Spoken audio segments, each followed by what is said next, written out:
Bueno, en esta ocasión, el maestro pastor. Este puede enseñar muchas lecciones para comprender cómo se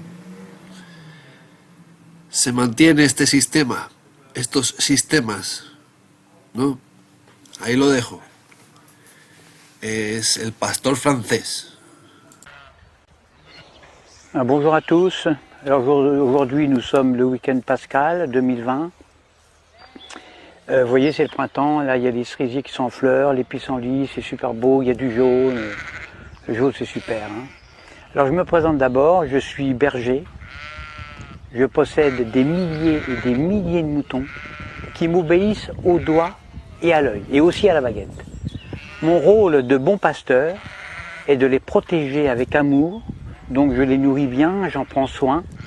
Un mouton, parce que je sais qu'un mouton bien élevé, élevé avec amour, eh bien c'est l'assurance d'obtenir une laine soyeuse, de qualité, et une viande fondante d'un goût incomparable. Ça c'est certain, moi j'aime mes moutons. Alors pourquoi mes moutons sont heureux, mais vraiment heureux quand je les tonds? Pourquoi est-ce qu'ils ne réagissent pas? Pourquoi est-ce qu'ils ne réagissent pas quand je les vaccine, quand je les sacrifie sur l'autel de la gastronomie? Il y a un mystère, il y a un mystère. Surtout quand on sait que moi, je suis qu'un petit bonhomme fragile, qui ne ferait pas le poids face à un mouton en colère, un seul mouton en colère. Un seul bélier peut me tuer d'un seul coup. Eh bien, le secret, le voici.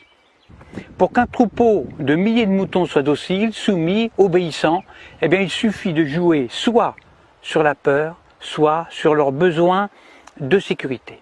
Exemple. Quand j'ai besoin de les tondre, ou de les vacciner, ou de les confiner, ou même de les mener à l'abattoir, eh bien, je leur crie « Attention, vous avez un loup ! Il y a un gros loup !» Donc là, je joue sur la peur. « Courez vite dans la bergerie, allez vite, vite, vite, réfugiez-vous là-bas. » Besoin de sécurité.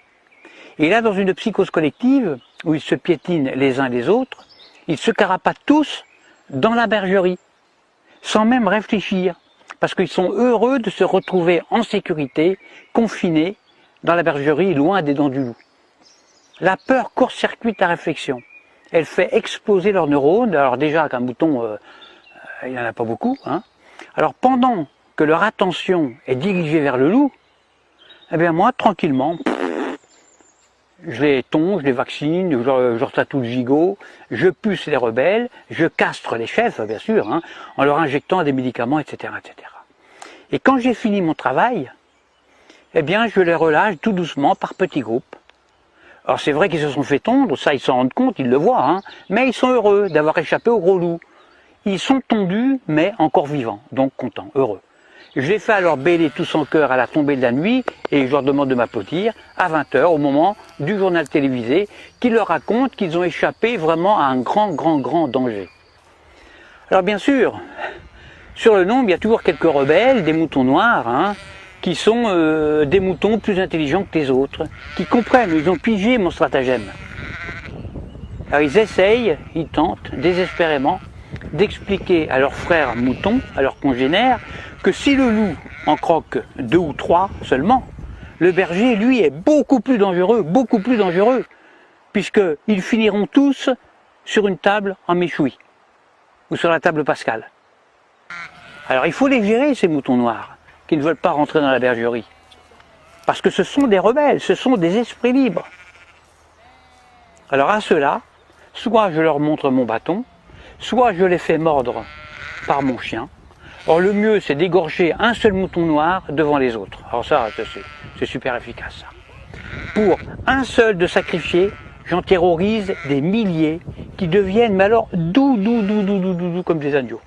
J'en tue un et j'en soumets des milliers. C'est comme ça qu'on étouffe la moindre velléité de révolte. Alors, il y a de nombreux hommes politiques qui viennent me demander de les coacher, alors que moi je ne suis qu'un simple berger, je suis qu'un pauvre berger. Hein. Mais s'ils me le demandent, c'est justement parce qu'on peut utiliser ces méthodes, les méthodes de berger, chez des humains. En effet, la différence entre le comportement des moutons et celui des humains, eh bien c'est que justement, il n'y a aucune différence. C'est ça le secret. Le secret est là, il n'est pas ailleurs. Donc, quand on veut faire passer une loi, impopulaire, qui ne fait pas plaisir. Eh bien, on le fait pendant que la population a peur.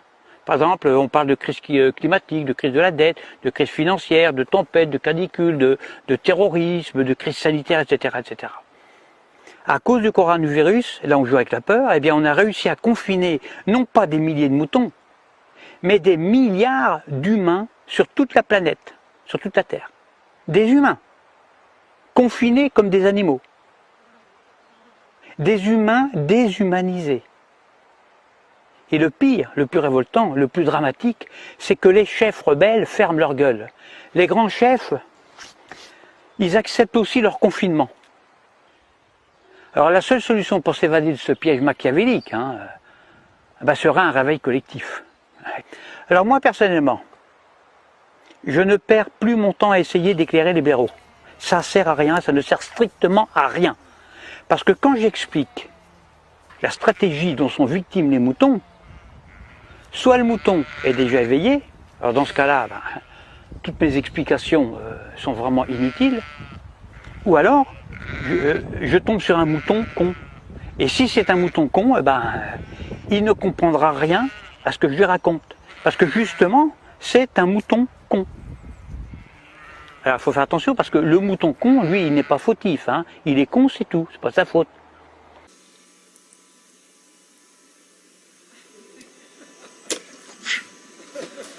That was great. Practice makes perfect. Give me another week.